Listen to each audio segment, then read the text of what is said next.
지금 엄청 충격적인 소식이 떴다고 합니다. 그래서 뭔지 봤는데 50-50 떠난 3인 분쟁 중 IOK 컴퍼니와 전속 계약. 뭐야 이거 실화야? 내가 잘못 본 거 아니지? 혹시 몰라서 자세히 봤는데 IOK 컴퍼니는 최근 산하 레이블인 법인 매시브 ENC를 설립하고 아이돌 그룹 50-50의 전 멤버 3인과 전속 계약을 체결했다고 8월 12일 밝혔다. 세나 아란시오는 IOK 컴퍼니 산하 매시브 ENC 소속 새 아이돌 그룹으로서 이러면 올 하반기부터 본격적인 활동을 시작한다. 진짜 회사랑 계약한 게 맞다고 합니다. 근데 뭘 보고 계약한 거지? 득보단 리스크가 클 텐데. IOK 컴퍼니 관계자는 실력과 열정을 갖춘 멤버들이 세계 무대에서 더 큰 성장을 이룰 수 있도록 적극 지원할 계획이라며 세계 시장에서 큐피드라는 성공 사례를 만들어낸 주역들과 함께 또 다른 성공 신화를 새롭게 써 나가겠다고 말했다. 해외 파일을 노린 계약 같습니다. 사건이 잘 알려진 국내에선 힘들지만 해외에선 잘 모르는 사람들도 있는 것 같더라고. 우리도 할리우드 스타 논란 터진 거 신경 안 쓰는 것처럼 해외도 비슷한 맥락 아닐까. 내수 시장 버리고 해외 활동만 할 생각이면 괜찮은 선택일 수도 있겠네. 근데 50-50의 성공 신화는 노래의 힘이 컸습니다. 개개인의 특출함으로 뜬 게 아니에요. 저 3인의 인지도가 아예 도움이 안 되는 건 아니겠지만 결과적으로는 노래가 잘 뽑혀야 합니다. 뉴진스나 아이브처럼 체급으로 밀어붙이긴 힘들죠. 물론 아이브도 노래가 좋아서 뜬 거지만. 그리고 IOK를 살펴봤는데 여긴 가수보다 배우가 주력인 회사입니다. 물론 가수를 안 하는 건 아니에요. 하지만 배우 비중이 큰 회사에서 아이돌이라 잘 모르겠습니다. 정리하자면 계약 자체도 득보단 리스크가 큰 계약이 될 가능성이 높은데 하필 계약한 회사가 아이돌보단 배우가 주력이라서 더 미스테리한 계약이 아닐까. 다만 걱정스러운 건 계약은 회사의 선택이니 그렇다 치는데 소속 배우님들 이미지에 타격이 갈까 우려스럽네요. 이분들이 뭔죄냐고. 가만히 있다가 괜히 엮여가지고. 그래도 이왕 좋은 기회로 계약했으니 배우분들에게 피해 안 가도록 노력하고 열심히 활동했으면 좋겠네요. 나중에 전 대표님한테 손해배상해야 하잖아. 건승을 빕니다. 그리고 최근 52기 멤버들이 다 정해졌다고 하죠. 마지막 멤버 아테나랑 샤넬까지 공개됐는데 대체적으로 애들이 예뻐요. 이 중에서 샤넬이랑 예원이 무대 봤는데 얘는 노래도 잘합니다. 알류 넥스트에서 떨어진 게 의문이던데. 하람이 얘 실력은 말할 것도 없고 노래 유튜버 했었으니까. 확실히 전홍준 대표님이 멤버 선택이 있어서 신경을 많이 쓴 게 티가 나더라고요. 외모랑 실력이 되는 친구를 뽑는다 했었는데 지금 멤버들은 저 기준에 충족되니까. 아무튼 그렇습니다. 완벽하다고 묻는다면 그건 아니라고 생각합니다. 그래도 짧은 시간 안에 괜찮은 멤버들 잘 뽑았어요. 이제 노래만 좋으면 되겠다. 마지막으로 영상이 좋으셨으면 구독과 추천 부탁드립니다. 결론입니다. 역시 하이브는 높은 산봉우리 같은 회사다. 최근 엄청 충격적인 소식이 터졌던 거 다들 잘 아실 거예요. 바로 쓰리정이 어트랙트를 나온 이후 최근에 IOK라는 회사와 계약을 해서인데 이게 왜 그런 거냐면 누가 봐도 이해하기 힘든 계약이거든. 50-50 사태로 통수돌 낙인 찍히면서 이미지도 완전 바닥이고 냉정하게 말해서 가창력이 엄청 뛰어난 애들도 아니고 장원영 설윤같이 비주얼이 특출난 것도 아니고 하다못해 팬덤이 크고 탄탄한 것도 아닌데 무슨 메리트를 보고 계약을 했나 싶은 거지. 큐피드 성공 신화 때문이라고 하지만 사실 그건 멤버 개개인의 역량이 뛰어나서가 아니라 절대적으로 노래의 힘이 컸거든. 사실 득보단 리스크가 큰 계약이 될 가능성이 높으니까. 근데 정트리오가 합류하고 나서 IOK에 큰일이 터졌다고 하는데 통수들 왜 데려와서 종토방 쏟아진 원성걸 IOK 주가 급락. 대체 무슨 일이냐. 일명 통수돌인 50-50의 전 멤버 3인을 영입한 IOK 주가가 급락하고 있다. 주주들은 종목 토론방에서 IOK의 잘못된 판단을 성토하고 있다. 13일 오전 10시 26분 IOK 주가는 전일 대비 450원 떨어진 9,220원을 나타내고 있다. 전날 3.97% 떨어져 9,670원에 마감한 데 이어 이틀째 하락세를 면치 못하고 있다. 이는 전날 IOK가 통수돌로 불리는 전 50-50 멤버 3명을 새롭게 영입한 것이 알려진 여파로 풀이된다. 정트리오의 합류 영향으로 IOK 주가가 떨어졌다고 합니다. 주주들 반응도 나왔는데 주주들은 통수돌로 유명한 이들을 영입했다는 것에 분노하고 있다. 산프티 보고 전량 매도 나이스 있는 거 다 팔았다 통수돌. 5년째 적자 회사에서 통수돌이라. 통수돌 보고 다 던졌다. 장사 때려치려고 작정한 듯 제정신이냐 등의 반응을 보였다. 나 같아도 빡치겠는데. 굳이 안 해도 될 계약이었고 저 계약의 여파로 재산에 손해를 입은 거니까. 한 누리꾼은 무슨 짓을 하려고 이름 바꾸고 통수돌 영입하고 꼭 상폐하기 전 회사들이 하는 짓을 다 하고 있다고 댓글을 남겼다. 또 다른 누리꾼은 통수돌 영입했으니 이제 주주들 통수 치는 법 배우겠네. 바로 팔고 도망가야지 등의 반응을 보였다. 이렇게 살벌한 걸 알 수 있습니다. 그리고 저 계약 때문에 IOK 배우들까지 불매한다는 댓글도 봤거든요. 이러다가 다른 배우님들한테도 불똥 튀는 게 아닐까 걱정입니다. 그리고 마침 멤버 샤넬이랑 하나 영상도 올라왔죠.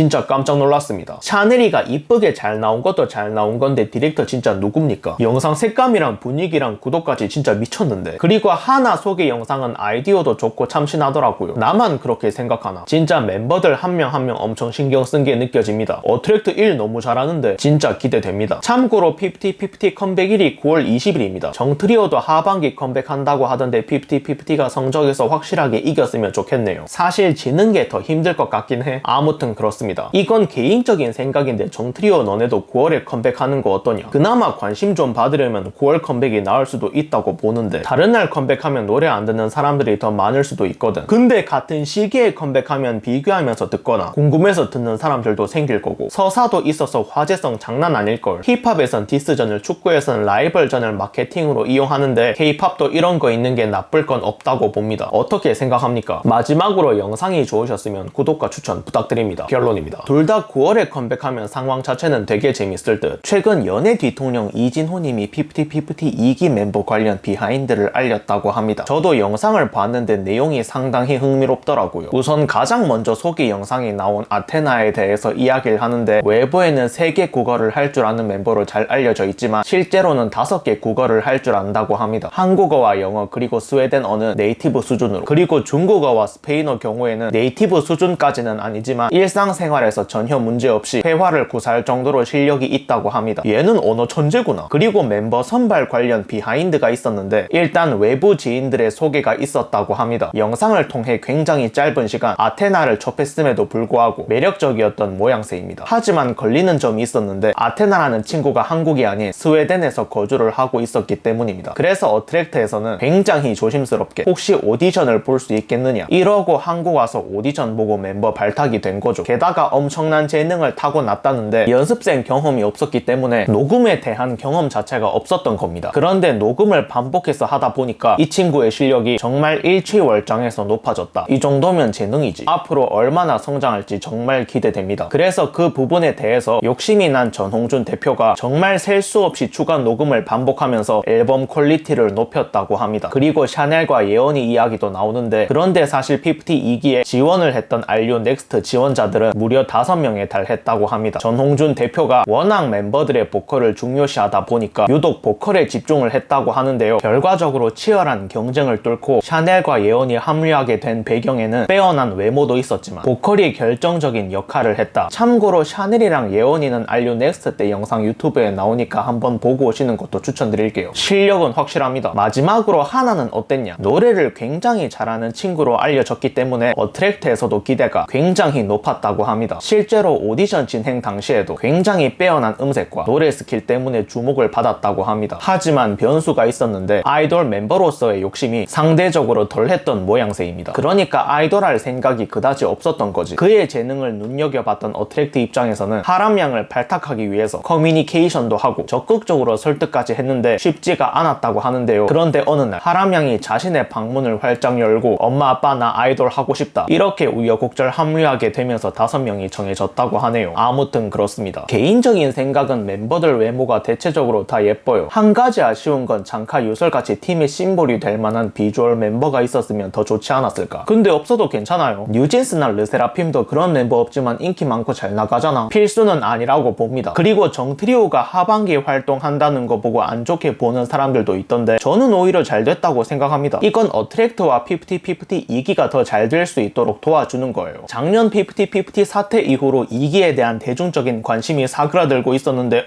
나간 3명도 다시 활동한다네. 대중들이 관심을 안 가지겠냐고. 작년에 가장 핫했던 사건인데 궁금해서 영상 한 번 더 보고 노래 한 번 더 들을걸. 산프티에 대해서 안 좋은 감정 때문에 50-50 노래 한 번 더 듣는 사람들도 나올 겁니다. 산프티 입장에서도 이득인 게 논란이라도 다시 이슈가 되면 어쨌거나 사람들이 한 번이라도 더 찾아볼 가능성이 커지니까. 가만 보니 둘 다 윈윈이네. 설마 그걸 노렸나? 그런 50-50가 잘 준비해서 돌아왔으면 좋겠네요. 마지막으로 영상이 좋으셨으면 구독과 추천 부탁드립니다. 결론입니다. 너네도 그냥 시원하게 9월 컴백하자. 역대급 이벤트 한번 만들어보자. 최근 정트리오가 컴백한다는 소식 모르는 사람들은 없을 겁니다. 50-50 2기가 컴백한다는 기사가 나온 시기에 지들도 하반기 활동한다는 기사를 냈는데 이걸 누가 모르겠냐고. 모르는 게 더 이상하지. 정트리오가 IOK랑 계약을 했다고 하는데 정확히는 IOK 산하 레이블인 매시브 ENC로 들어갔다고 합니다. 최근 안지 김진용 기자님이 매시브 ENC 대표와 정트리오 관련한 인터뷰를 했었다고 하더라고요. 여러 가지 질문에 대한 답변을 했다던데 정확한 복귀 날짜가 나왔나? 지금 준비를 계속하고 있다. 하반기 발매를 목표로 하는데 정확한 날짜가 언제쯤이다라고 아직 계획된 건 없어서 일단 하반기에 그냥 발매하는 걸 목표로 지금 준비 중에 있다. 그냥 활동도 아니고 무려 신곡으로 컴백을 한다. 혹시 노래가 나와 있거나 녹음이 진행되고 있나? 이제 계약됐으니까 계약이 갑자기 진행된 건 아니지만 어쨌든 지금 후보 노래들을 가지고 멤버들이랑 같이 셀렉트하는 과정이다. 다행히 마음에 들어하는 곡들이 좀 있어서 지금 그 노래들로 준비를 하고 있다. 하반기 컴백은 맞는데 아직 노래를 고르고 있는 과정이라고 합니다. 녹음하고 뮤비 찍고 촬영하고 음반 제작하면 9월 컴백은 좀 힘들지 않을까. 아마 시간이 좀 더 걸릴 것 같습니다. 팀명은 언제 공개되나? 그것도 지금 몇몇 후보를 놓고 멤버들과 상의하고 있다. 조만간 그거는 아마 기사로 저희가 발표를 할 것 같다. 사실 저도 추천하고 싶은 이름이 정말 무수하게 많지만 말을 아끼도록 하겠습니다. 아마 추천하는 이름은 다들 비슷하게 생각하지 않을까. 큐피드를 재녹음해서 발표할 계획은 있나? 아니다, 그럴 계획은 없다. 완전히 새로운 노래로만 할 의향인가? 네, 사실 이런 질문을 왜 했냐면 쟤들이 회사를 나왔지만 시연자라서 큐피드를 부를 수 있다고 합니다. 큐피드 안 부르는 건 잘한 선택 같아요. 안 그래도 이미지 안 좋은데 괜히 불렀다가 어떻게 되겠어? 논란만 더 커지겠죠. 상도에 어긋난다고. 회사 나와서 저게 뭐하는 짓이냐고. 염치 없다는 소리만 들을 게 뻔하고 운이 나쁘면 회사 주가에도 큰 타격이 갈 수도 있습니다. 이왕 활동하는 거 아예 새 판 짜는 게 차라리 낫지. 다시 한번 말하지만 그래도 좋은 기회로 회사랑 계약했으니 활동 열심히 했으면 좋겠습니다. 얘네가 예뻐 보여서 그런 건 아니고 열심히 활동하고 잘 나가야지 전홍준 대표님한테 위약금도 갚고 할 수 있으니까. 그리고 얼마 전에 키나 소개 영상도 올라왔죠. 지난 일들에 대한 이야기를 했다던데 바깥의 시선을 신경 쓰지 않았다고 하면 거짓말이지만 그보다 더 저를 괴롭혔던 건 제가 보는 제 자신이었던 것 같아요. 제 나름의 해석을 하면 나간 3명과 같이 키워준 회사와 전홍준 대표님 상대로 소송하고 공격했던 걸 말하는 것 같습니다. 잘못된 선택을 했던 나 자신의 모습을 보고 괴로웠다. 이런 말이 아닐까. 저는 스스로에 대한 물음표가 많이 있어서 제 자신에 대해 생각하는 시간을 가지기도 했고 제가 혼자 할 수 있는 일에 최선을 다하자는 마음으로 좀 더 저를 가꾸는 해였던 것 같습니다. 열심히 연습했다는 말이 아닐까. 이진호님 통해서 열심히 연습한다는 말도 나왔거든. 지독하게 외로웠던 순간들도 있었지만 내일을 위해 파도처럼 잔잔하게 가고 싶었던 마음이 컸던 것 같아요. 저에게 작년은 진짜 끝나지 않은 밤처럼 느껴졌거든요. 그 사이에 문득문득 과거에 대한 꿈도 꿨던 것 같아요. 이러고 칫솔 3개를 빼고 본인의 칫솔을 드는 장면이 나오는데 나간 상인에 대한 언급으로 보입니다. 다행히 그래도 아침은 오더라고요. 멤버들이 들어오면서요. 물론 예전 같을 수 없다는 거 저도 너무 잘 알지만 그래도 이제는 저를 기다려주시고 응원해주시는 분들에게 용기를 내어 보여드릴 수 있을 것 같아요. 이러고 끝이 나는데 지난 1년 동안 키나가 정신적으로 정말 많이 성장한 것 같아요. 힘들었던 시간만큼 열심히 준비한 만큼 이번 앨범 꼭 성공했으면 좋겠습니다. 마지막으로 영상이 좋으셨으면 구독과 추천 부탁드립니다. 결론입니다. 그래도 9월 컴백 아닌 건 좀 아쉽다. 둘 다 9월이었으면 재밌는 그림 나왔을 텐데.